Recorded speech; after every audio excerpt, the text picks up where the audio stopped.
আমরা যখন এখানে প্রথম আসি বাসা থেকে তখন জ্বর ছিল 105। তো 105 জ্বর, এই ভয়ে সাথে সাথে নিয়ে এসে পড়ছি। তো এখানে এসে দেখি ম্যাম বলতেছে যে হামের উপসর্গ আছে ওর মাঝে, যেহেতু র্যাশ দেখা যাইতেছে।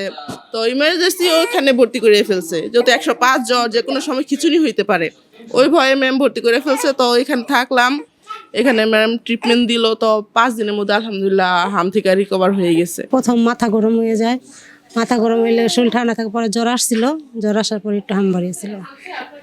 6 দিন এখানে ভর্তি ছিলাম, ভালো। এখন আল্লাহর মধ্যে ভালো আছে। আঙ্গ বাড়িতে হয়েছে, প্রথম হয়েছে আমার বড় ভাইয়ের ছেলের, 1 সপ্তাহ আগে, 1 সপ্তাহ পরে হয়েছে আমার ছেলের, এরপর 1 সপ্তাহ পরে হয়েছে আমার ছোটো ভাইয়ের পোলার। এইভাবে সিস্টেমটা আইছে রোগটা। আর রোগ হয়েছে কি আমার ছেলের যার সঙ্গে রোগ আইছে, এই ডাক্তার 6 দিন আমরা ভর্তি ছিলাম মতন।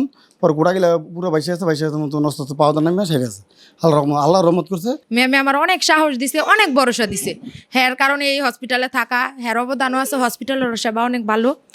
তো যেদিন নাকি দেখলাম 2-1টা র্যাশ উঠছে, পরের দিন আমি বাসা থেকে আইসা পড়ছি। ম্যামে বলছে 24 ঘন্টা দেখো, দেখার পরে যদি বাড়ে তাহলে আইসা পড়ো, থাইকো না বাসায়। তো পরের দিন জ্বর আরও বাড়ছে, আমি বাসায় এসি, তারপর পরের দিন আইসা ভর্তি হয়ে গেছি। ম্যামে বলছে আচ্ছা দেখো তুমি, আমি দেখতেছি কি করা যায়। 72 ঘন্টা ময়েশ্চার লক সমৃদ্ধ লিলি বডি ওয়াশ শিয়া বাটারের গুডনেস স্কিন রিপেয়ার করে রাখে সফট ও গ্লোয়িং। প্রাথমিক চিকিৎসা তো অ্যাজ পার ডক্টর অর্ডার অনুযায়ী আমরা চিকিৎসা দিয়ে থাকি। যেটা ওদের দেখা যায় যে ওদের হচ্ছে টেম্পারেচারটা রেস করে, বারবার রেস করে, ওই ক্ষেত্রে আমাদের যেটা থাকে যে ওই হোল বডি স্পঞ্জিং বা হচ্ছে র্যাশগুলা রেডনেসটা মানে বেড়ে যাচ্ছে কিনা, ওদের হচ্ছে চোখ ফুলে যাচ্ছে কিনা, হাত পা ফুলে যাচ্ছে কিনা, বা রেসপিরেটরি ডিস্টেন্স বেড়ে যাচ্ছে কিনা, মানে স্ট্রিক্টলি ওদের ভাইটালসটা আর কি হচ্ছে মনিটরিং করতে হয়। আমাদের এখানে যেমন একই পরিবারে 3টি শিশু এসেছিল হাম নিয়ে। যেটি হয়েছে, প্রথম শিশুটি আক্রান্ত হওয়ার 1 সপ্তাহ পর দ্বিতীয় শিশুটি আক্রান্ত হয়েছে, এরপর তৃতীয় শিশুটি আক্রান্ত হয়েছে। তো এক্ষেত্রে যেটি বলতে হয় যে পিতামাতার প্যারেন্টসদের সচেতনতার কিছু অভাবের কারণে এটি হয়। যদি বাবা মা সচেতন হতেন এবং বাচ্চাটিকে, প্রথম যে বাচ্চাটি আক্রান্ত হলো সাথে সাথেই যদি বাচ্চাটিকে আইসোলেশনে নেওয়া যেত, অর্থাৎ অন্যান্য বাচ্চাদের থেকে একটু দূরত্ব মেনটেন করে রাখা, তাহলে দ্বিতীয় এবং তৃতীয় বাচ্চাটিকে আমরা হাম থেকে রক্ষা করতে পারতাম। তো এখানে আইসোলেশন খুব ইম্পর্টেন্ট। হ্যাঁ, এবং অনেক বাচ্চারা হাসপাতালে ভর্তি হচ্ছে এবং সুস্থ হয়ে যাচ্ছে, কিছু কিছু বাচ্চার কন্ডিশন খারাপও হচ্ছে, আইসিইউতে যেতে হচ্ছে।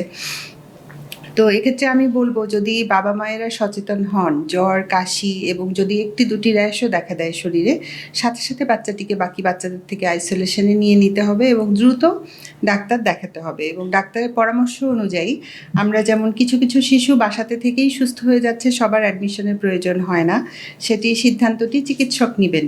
তো আমরা বাচ্চার কন্ডিশন অনুযায়ী যারা হোম ট্রিটমেন্ট নিতে পারে তাদেরকে আমরা বাসায় রেখে চিকিৎসা করি, এবং যাদের হসপিটালে ভর্তি হওয়া প্রয়োজন আমরা তাকে হসপিটালাইজড করি। এবং হসপিটালাইজড হওয়ার অ্যাডভাইস দেওয়ার পরে বাবা মাকে অবশ্যই সাথে সাথে বাচ্চাটিকে হসপিটালে ভর্তি করতে হবে, কারণ আর্লি ট্রিটমেন্ট হলে সুস্থ হওয়ার পসিবিলিটি তত বেড়ে যায়। যত ডিলে হবে, বাবা মায়ের নেগলিজেন্সি হলে তত বেশি এটি ক্রিটিক্যাল পর্যায়ে চলে যাবে। পত্রপত্রিকার খবর এবং সরকারি হিসাব অনুযায়ী কয়েকশো, 300-400 কাছাকাছি হবে। তো টিকা দেওয়া শুরু হয়েছে, সামনের মাসের হয়তো শেষের দিক গিয়ে এটা কমবে, কিন্তু ইতিমধ্যে আরও অনেক বাচ্চাদের তো ক্ষতি হয়ে যেতে পারে।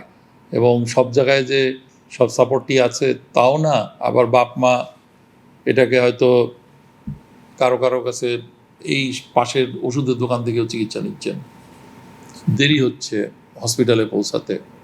তো হসপিটালে আমার বক্তব্য থাকবে যে বাপ মাদের কাছে তারা যদি বোঝেন তাদের সন্তানটির জ্বর কাশি যেগুলো আছে, আর দেরি না করে গায়ে র্যাশ দেখা গেছে বা দেখা যায়নি, তারা যেন ডাক্তারের কাছে নিয়ে আসে।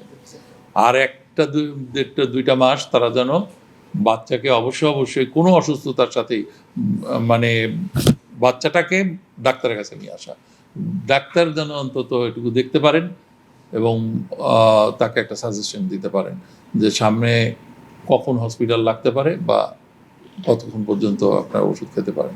তাই এই জন্যে বাবা মায়ের সচেতনতা প্রয়োজন আছে। যদিও আমরা এই মুহূর্তে জানি যে বহু ঘরে মানুষ ব্যস্ত আছেন ধান কাটায় অথবা বন্যার পানির ঝামেলায়, তার মধ্যেও বাচ্চার দিকে খেয়াল রাখার কথা আমরা মনে করিয়ে দিতে চাই। এবং তারা যদি এ ব্যাপারে সতর্ক থাকেন যে বাচ্চার অসুস্থতার সাথেই ডাক্তারের কাছে যাবেন, যে কোনো অসুস্থতাই হোক ডাক্তার স্ক্রিনিং করুক। সেখানে হামের রুগী পাওয়া গেলে সেটা তো ডেফিনেটলি ডাক্তার ব্যবস্থা নেবেন, এবং সরকারের এই ব্যবস্থা এখন চালু হয়ে গেছে আছে, এবং এদিকে সরকার ডেফিনেটলি অনেক বেশি লক্ষ্য দিচ্ছেন, টিকাও চলছে। তো আগামী মাস পর্যন্ত আমাদের এই পরিস্থিতি কমে আসবে, কিন্তু কিছু না কিছু ফেস তো করতেই হবে।